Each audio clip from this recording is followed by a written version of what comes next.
Bismillahirrahmanirrahim. Assalamualaikum warahmatullahi wabarakatuh. Assalatu wassalamu ala asrofil anbiya'i wal mursalin Sayyidina wa maulana Muhammadin amma ba'd. Kami dari kelompok 4 dari kelas A mata kuliah Martikulasi Bahasa Arab yang diampu oleh Bapak Adang akan menjabarkan hasil dari diskusi kami, yaitu pada perjalanan Nabi dengan pamannya berdagang ke negeri Syam. Pada umur 12 tahun Nabi dengan pamannya berdagang ke negeri Syam. Kemudian mereka bertemu dengan pendeta Busro, yaitu pendeta Buhairok, yang dimana pendeta itu mengingatkan kepada pamannya untuk pulang karena anak yang dia bawa adalah calon Nabi pada masa yang akan datang. Kemudian yang kedua yaitu pernikahan Rasulullah dengan Siti Khadijah. Khadijah sangat kagum dengan watak Nabi yang jujur dan terampil. Kemudian Khadijah mengatakan niatnya untuk menikahi Nabi yang pada waktu itu Nabi berusia 25 tahun dan Siti Khadijah berusia 40 tahun. Kemudian yang selanjutnya, pada waktu itu Rasul beribadah di Gua Hira. Kemudian Jibril diutus oleh Allah untuk menyampaikan surat pertama, yaitu surat Al-Alaq pada bulan Ramadan pada saat Nabi berumur 40 tahun. Karena Nabi takut, maka Nabi pulang kepada istrinya yaitu Siti Khadijah. Kemudian Siti Khadijah menguatkan dan menenangkan Nabi, dan kemudian Siti Khadijah menyampaikan kepada sepupunya yang seorang Nasrani yang bernama Warokoh. Kemudian setelah itu barulah turun surat Al-Mudathir yang dimana di situ Allah menyerukan Nabi untuk mendakwahkan Islam. Selanjutnya yaitu Rasulullah mengajak ke agama Islam secara sembunyi-sembunyi. Jadi pada masa ini Rasulullah berdakwah sembunyi-sembunyi. Setelah mendapatkan wahyu, Nabi menyebarkan Islam secara sembunyi-sembunyi karena banyak sekali penolakan dari kaum Quraisy. Beliau mulai berdakwah secara sembunyi-sembunyi di rumah Arqam bin Abil Arqam. Nabi berdakwah secara sembunyi-sembunyi selama 3 tahun. Kemudian Rasul mengajak ke agama Islam secara terang-terangan, yaitu pada masa ini Nabi mulai berdakwah secara terang-terangan selama 10 tahun. Nabi yang pada mulanya berdakwah secara sembunyi-sembunyi kemudian mendapatkan perintah oleh Allah untuk mendakwahkan secara terbuka, yaitu setelah turun Wahyu Al-Hijr ayat 94. Bismillahirrahmanirrahim. Saya akan melanjutkan presentasi dari Mas Arya dan Pak Suyono dari kisah Nabi Muhammad SAW. Sebab kaum Quraisy menindas kaum muslimin. Para kaum Quraisy menyakiti Nabi dan juga kaum muslimin. Mereka menuduh Nabi sebagai penyihir, dukun, dan orang gila. Kaum Quraisy melempari batu dan menyebar duri di jalan yang dilewati oleh Nabi. Mereka juga menyiksa Nabi saat sedang sholat. Kaum Quraisy juga menyiksa orang-orang yang masuk Islam, seperti Bilal bin Rabah, Habab bin Aras, Ammar bin Yasir dan bapaknya, juga ibunya Sumayyah. Beberapa kaum muslim sampai ada yang meninggal akibat siksaan tersebut. Kemudian setelah siksaan berkelanjutan, maka Nabi memerintahkan para sahabat untuk hijrah ke Abasyah. Selanjutnya adalah para tokoh Madinah yang menyambut kedatangan Nabi Muhammad SAW.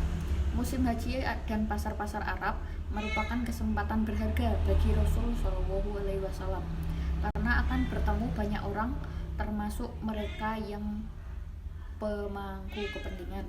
Kepada mereka Rasul SAW akan meminta perlindungan agar dapat menyampaikan risalah atau pesan Tuhan. Di antara mereka terdapat 6 orang dari Khazraj atau suku Madinah yang merespon positif pada tahun ke-11 kerasulannya. Selanjutnya adalah pembangunan masjid dalam Islam. Nabi Rasulullah SAW tiba di Quba dan menetap di Quba selama 3 hari dan membangun masjid di Quba. Masjid pertama dilandasi dengan takwa. Kemudian Nabi menuju ke Madinah, maka kaum Ansor menjemput Nabi, dan kaum Ansor bergembira atas kedatangan Nabi dan melantunkan syair seraya menyambut Nabi dengan gembira. Selanjutnya yaitu perjanjian Aqabah pertama dan kedua. Nabi meminta perlindungan agar Nabi dapat berdakwah dengan bebas. Kemudian ada 12 orang yang berjanji akan setia kepada Nabi Muhammad SAW dan para sahabatnya ke Madinah, di mana negara Islam didirikan. Nabi SAW telah menghabiskan 13 tahun periode kerasulan di Mekah. Selanjutnya terdapat perang-perang. Yang pertama yaitu ada perang Badar. Perang Badar yang besar, perang itu terjadi pada tahun kedua Hijriah dan umat muslim mengalami kemenangan dan kaum musyrikin mengalami kekalahan dan membunuh 70 dari mereka dan 70 lagi ditangkap. Perang selanjutnya yaitu ada perang Uhud. Di tahun ketiga Hijriah dari Madinah menuju Jabal Uhud, lalu para muslimin menyebar terlebih dahulu, lalu para pemanah turun terlebih dahulu dari bukit. Kemudian pasukan kaum musyrikin yang dipimpin oleh Khalid bin Walid bergerak ke Jabal Uhud untuk menyerang balik. Sekian untuk perang Uhud. Selanjutnya perang Ahzab akan disampaikan oleh Pak Suryono. Bismillahirrahmanirrahim. Assalamualaikum warahmatullahi wabarakatuh. Di sini saya akan melanjutkan presentasi yang telah disampaikan oleh kelompok kami. Saya akan menyampaikan tadrib 4B yang nomor 6. Namun sebelumnya saya akan membacakan dulu teks Arabnya. Ghazwatul Ahzab fis sanatil khamisati li hijrati ta'amarat Quraisyun ma'a ba'dil qaba'il li hisaril Madinah.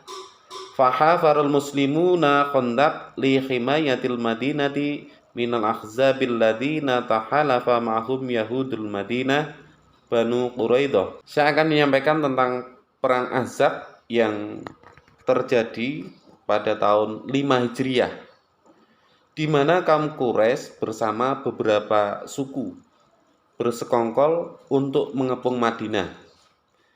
Maka kaum muslimin menggali parit untuk melindungi Madinah dari pihak yang bersekutu dengan orang Yahudi Madinah, Bani Quraidah, setelah mereka melanggar perjanjian. Dan Allah mengirimkan angin kencang untuk memporak-porandakan kaum musyrikin, dan cukuplah Allah sebagai pelindung bagi orang-orang mukmin dalam perang. Demikian yang bisa saya sampaikan, lebih kurangnya saya mohon maaf. Saya akhiri, wassalamualaikum warahmatullahi wabarakatuh. Setelah perang Ahzab ada perang Bani Quraidah. Pada tahun ke-5 Hijriah, kaum Quraisy bersama beberapa suku bersekongkol untuk mengepung Madinah. Nah, maka kaum muslimin menggali parit untuk melindungi Madinah dari pihak yang bersekutu dengan orang Yahudi Madinah atau Bani Quraidah setelah mereka melanggar perjanjian, dan Allah mengirimkan angin kencang untuk memporak-porandakan kaum musyrikin, dan cukuplah Allah sebagai pelindung bagi orang-orang mukmin dalam perang. Begitulah cerita dari perang Quraidah. Ini adalah perjanjian Hudaybiyah. Pada tahun ke-6 Hijriah, Muslim berhijrah ke Mekah untuk umroh. Nah, pada saat itu Nabi dan umat muslim hanya berkepentingan untuk umroh dengan tanpa adanya pertumpahan darah. Namun orang-orang musyrikin yang bertemu Nabi melarang Nabi untuk ke Mekah. Akhirnya dibuatlah perjanjian Hudaybiyah yang dimana berisi tentang perjanjian perdamaian damai umat muslim dengan musyrikin selama 10 tahun. Setelah perjanjian Hudaybiyah terdapat penaklukan Mekah. Tahun ke-8 setelah Nabi hijrah, Nabi menuju ke Mekah untuk menaklukkannya.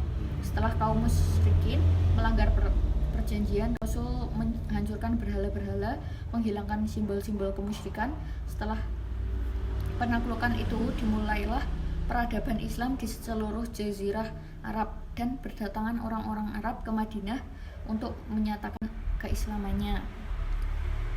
Demikian presentasi dari kelompok 4 yang mengisahkan tentang Nabi Muhammad SAW. Wassalamualaikum warahmatullahi wabarakatuh.